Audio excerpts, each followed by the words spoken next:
this week. Texas A&M coming in to Williams-Brice. Thank you. Got Texas A&M coming this weekend. Really a complete football team. When you turn the tape on, you look at all three phases.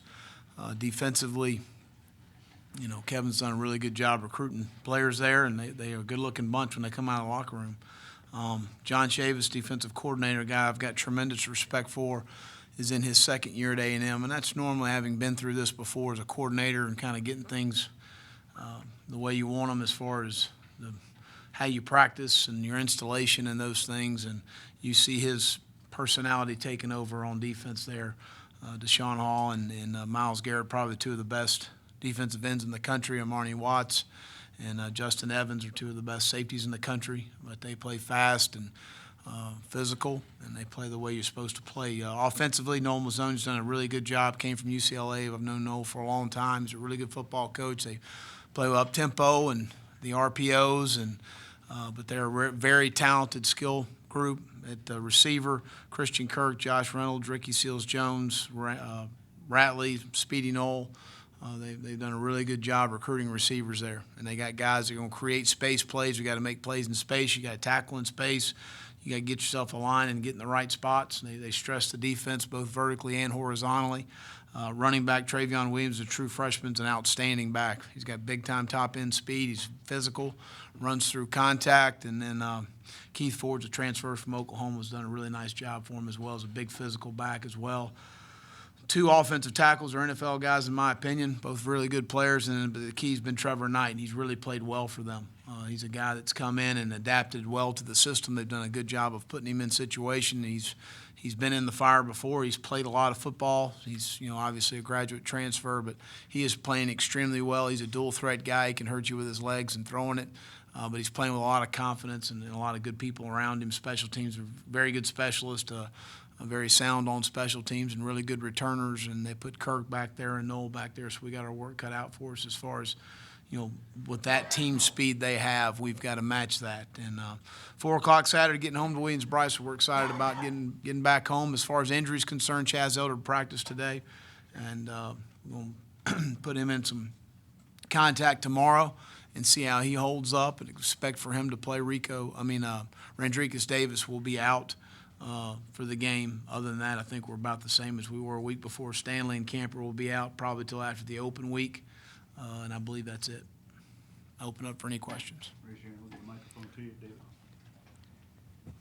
Will, you mentioned Garrett and Hall. How do you try to stop those guys or slow them down? Well, they're really good players. They're also experienced players. They both can play with speed and power, and that's the concerning part. So I think as much as anything, you got to change it up on them. You can't let them get into a rhythm with snap count. You can't let them get into a rhythm as far as one-on-ones. Obviously chipping and sliding the line and doing some different things. The issues, they're on opposite sides. So if you slide the line one way, the other one's getting a one-on-one more than likely. So, but they create some issues, and you have to account for them. You got to account for them, and that's something that we met Sunday night and talked a lot about. Not letting those guys affect the game as much as they can. And they're going to affect the game because they're good players.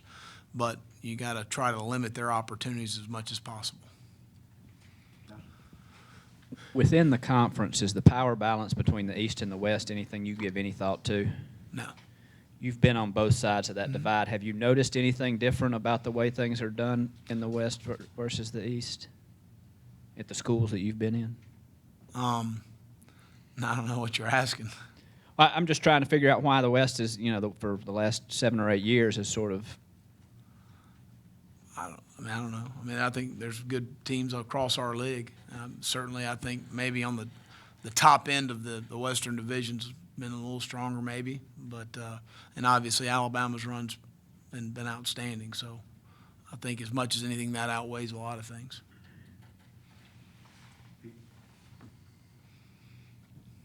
Well, what do you think has to change with the offensive performance so far? Well, I think just the consistency of execution of, try and get our guys in the right looks as best as possible. Whether that's narrowing some things down, that's some of the conversations we're having, because obviously whatever we're doing is not working. We got to try and do some different things. So, those are things that we've kind of talked about as far as being able to, going in the season, as we talked about a lot of things, having Deebo Samuel healthy was going to be a huge part of what we needed to do. He's played one game. We've had a hard time with the consistency at the receiver position for a young quarterback, which is hard to develop the timing that you need to have in order to be successful. We couldn't afford really any injuries across the board. We've had some at receiver, and we've had 2 starters on the offensive line out. I'm not making excuses. I'm just being factual. And it's very frustrating for our guys, and it's, as a coach, it's hard because you're trying to put your guys in the right spots. And right now, it's hard to, when you keep having to mix and match some different things, and you also lack some experience probably at the most important position. So, again, we're going to continue to work. We're going to stay positive, and that's what we need to do right now. Coach, 5 straight home games. I don't know if anyone else has 5 straight home games, especially in this league. You're home for 6 straight weeks, including the bye week. How important is that now, especially coming off a loss? Well, I think, anytime we play at home, it's a difference. I felt that against East Carolina, and it makes a difference for our football team. Now, we need to play well for our fans, and they deserve that. But there's no question playing at home makes a difference for our players. Do you think it's necessary for some of your veteran guys to go to Brandon and say, we understand that this is difficult, we're with you, we got your back, and have you seen them do that? I have seen that. I think Perry Orth's been outstanding in his support, and we don't have any receivers that are upperclassmen, and we don't really have any tight ends that are upperclassmen. Does that That's a little bit. That's a little bit of an issue. That's part of it, and it's unfortunate, but it is what it is. Mason Zandy and Corey Helms are guys that have played a lot of football. Corey not here, but has played college football. And Alan Knott. I think those guys have been very supportive, during this time. And it's hard, and there's a lot on his plate, and he's handling things well. Again, there's a lot of first happening, and that's part of the growing process as a player, especially at that position. You mentioned Deebo. How much do you expect him to play this weekend? Given, I know you just mentioned that you were counting on him, but given this ongoing hamstring issue, are you at a point now where you're not going to be able to count on him as much week to week?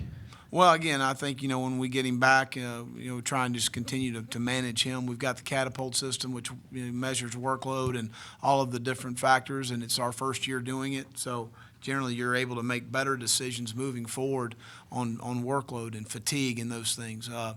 He ran well today, so I fully expect him to continue to improve as the week goes.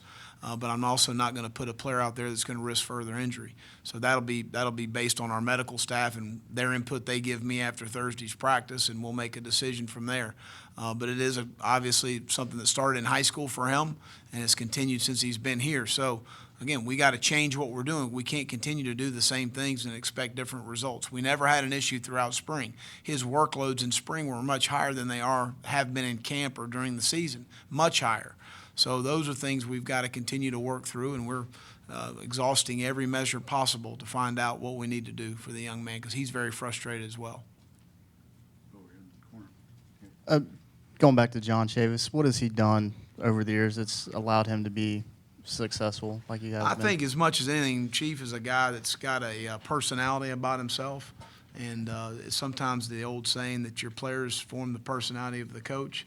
And I think there's a lot to that. And when his defense is at Tennessee and his defense is at LSU, and now you're starting to see more of that personality wear on them at Texas A&M. And it's a mentality a little bit more. I mean, obviously, I think he does a really good job scheme-wise, but I think there's a little bit of a mentality in how they play. Have y'all done any idea swapping over the years, or since you guys have been? No, when I was a young coordinator, we were on separate sides, separate divisions, and we had some common opponents and talked a lot back then. And but a guy that I've just got tremendous respect for. Yeah. Stand on that side, Brian. With Dowdle now practicing, do you expect him to play this weekend, number one? Number two, what does he add if he gets into the game this weekend to what you guys can do offensively? Well, he'll play on special teams. And then depending on how he continues to progress through the week, we've had him involved in meetings and walkthroughs and all the mental reps he could get as much as possible, which sometimes is some players are different. Some players are able to handle that. Some players aren't. And you know, had a decent day today, and we'll look at him again tomorrow and Thursday, and then go to the walkthrough on Friday. And you know, if he's able to give us some snaps at the running back position, it's going to help our offense. Great. If not, then we'll continue to, you know, progress him like we would any other young player. But I expect him to play on special teams. How important are run pass option plays to integrating a young QB into an offense and kind of bringing him along? Well, I think again it goes back to what do you do well, you know, and that's what we're searching for offensively right now. To me, it all goes back to schematically who you are, and if that's what you know, I think that the RPOs, when you make the right decisions, get you out of running into bad looks.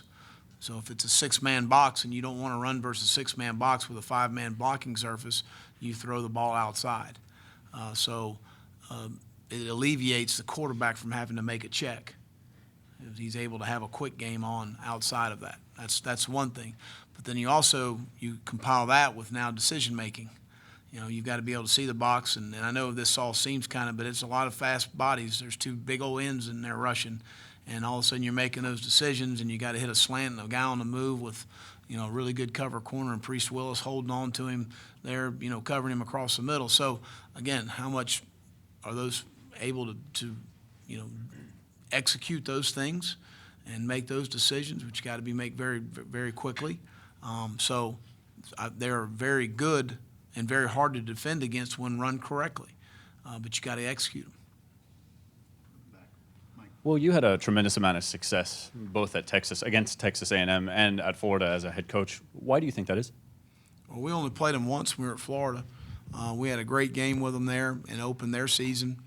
They had canceled the week before because of a hurricane, I believe. But it was a CBS. That was Texas A&M's first official game in the SEC. That was a heck of a ball game. Came right down to the end. It was a great environment, and they've got a great environment there at Kyle Field. In the Texas A&M game, it ought to be a game that ought to be played every year, in my opinion. It's a great game for the state of Texas, but also for college football.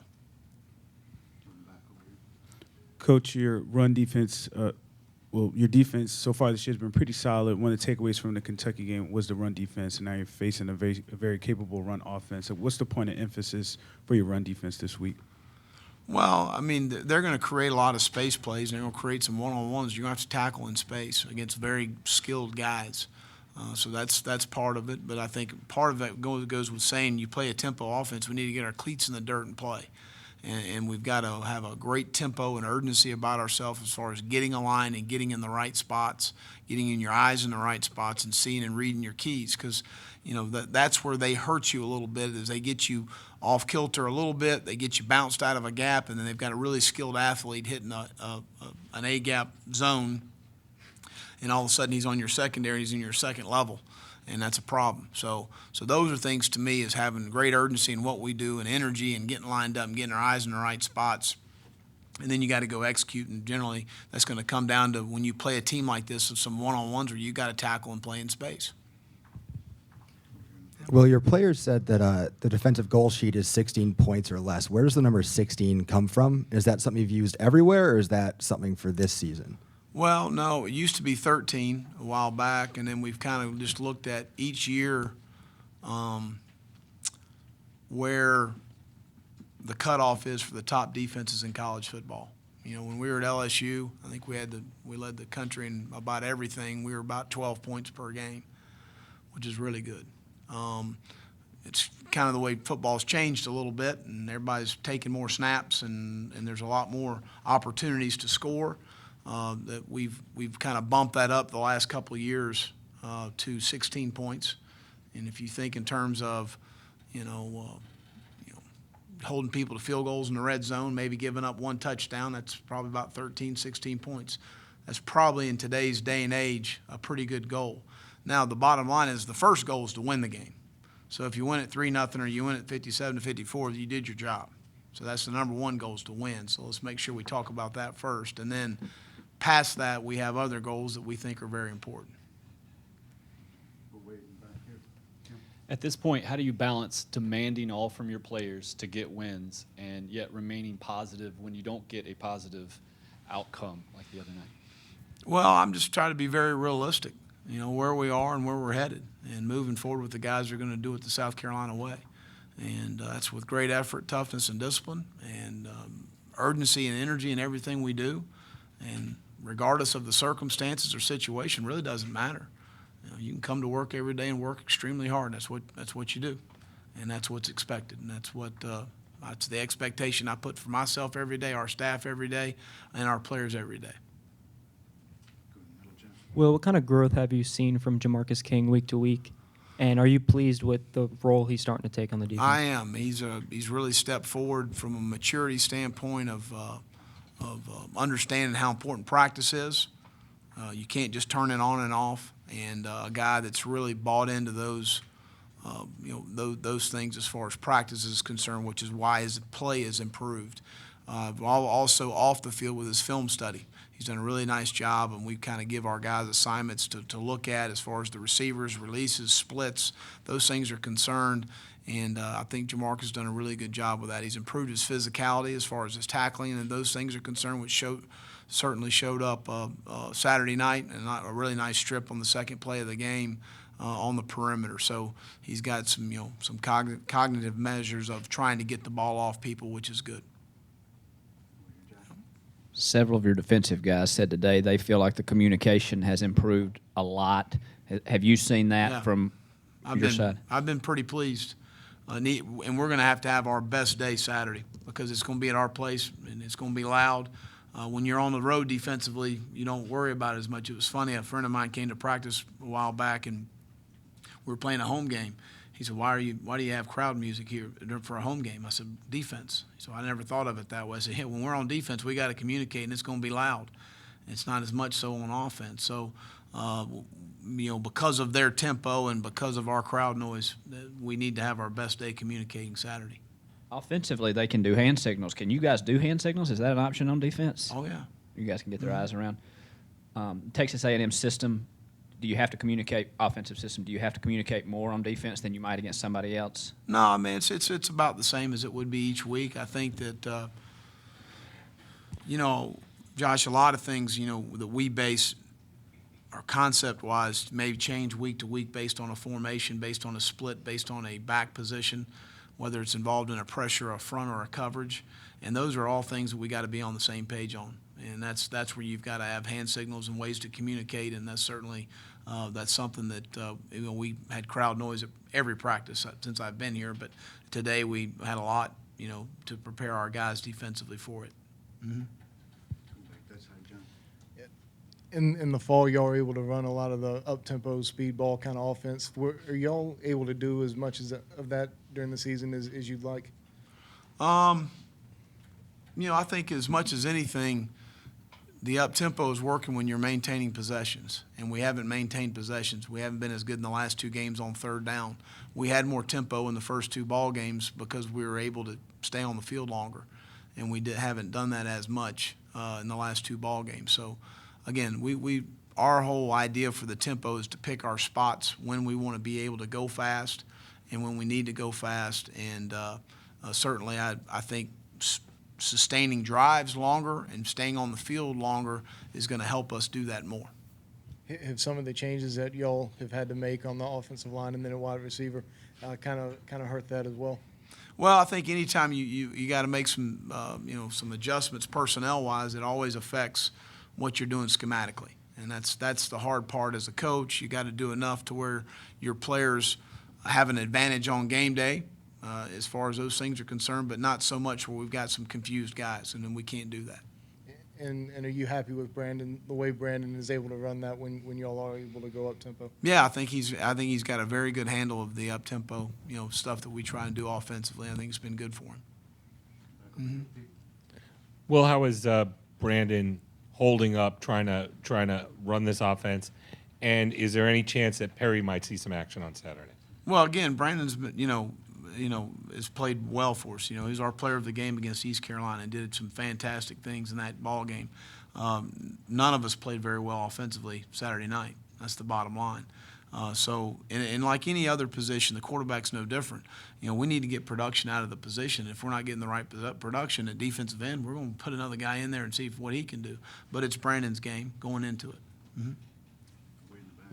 Coach, with some of the issues on the offensive line, I mean, how much does that have to do with the fact, I mean, you got a guy like Orth that has a different approach when he's in the pocket compared to McElwain, who might try to get out a little quicker.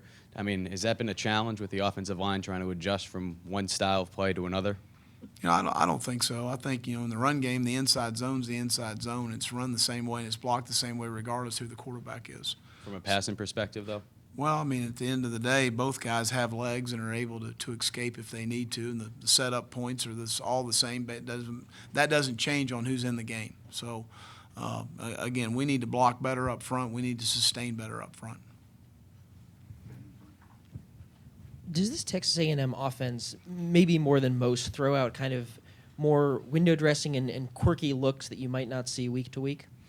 I don't think so. I think they're very, the reason why they have a high execution level is they do what they do, and they may disguise it by a different motion or shift, but their route concepts are very consistent, and their run game is very consistent week to week, and they get very good at what they do. And most of the good offenses I've been against are offenses that it's more about the execution of what they do. When you look at A&M's receivers, how much does that model kind of serve as what you're trying to do when you're trying to build your group of receivers and recruiting? Well, I think that, you look at their, across the board, and Kevin's an old receivers coach. He actually played defense in college, though. So, but he is but they've had bigger guys that can stretch the field vertically, that have really good ball skills down the field. He's got some smaller slot receivers that can play in the slot.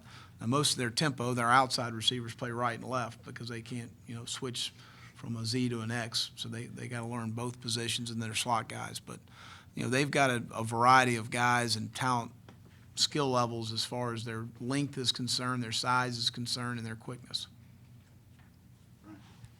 Coach, I see you wearing the Curing Kids Cancer bracelet. With the awareness game on Saturday, how important is it for your organization to be involved with that cause? Well, again, it's something that's extremely important to me, and we certainly support here at the University of South Carolina in our program, and to talk to those people and to be a part of that and support something as positive as that, it means a lot to me.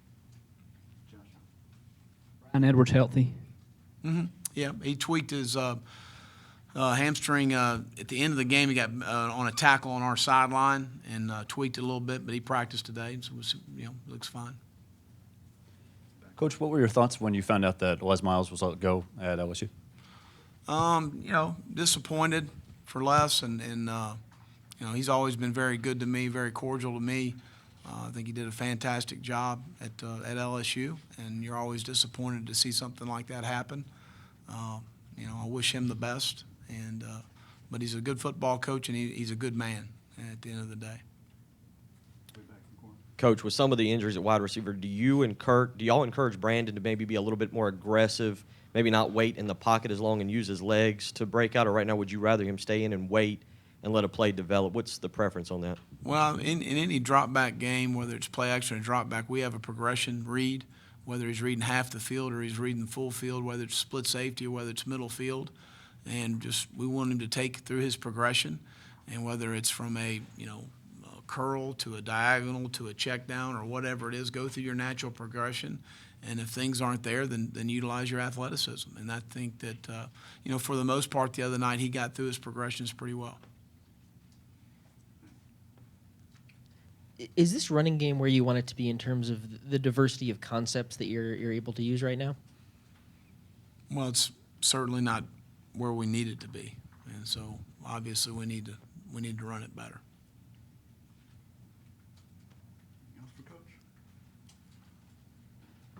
All righty, thank you.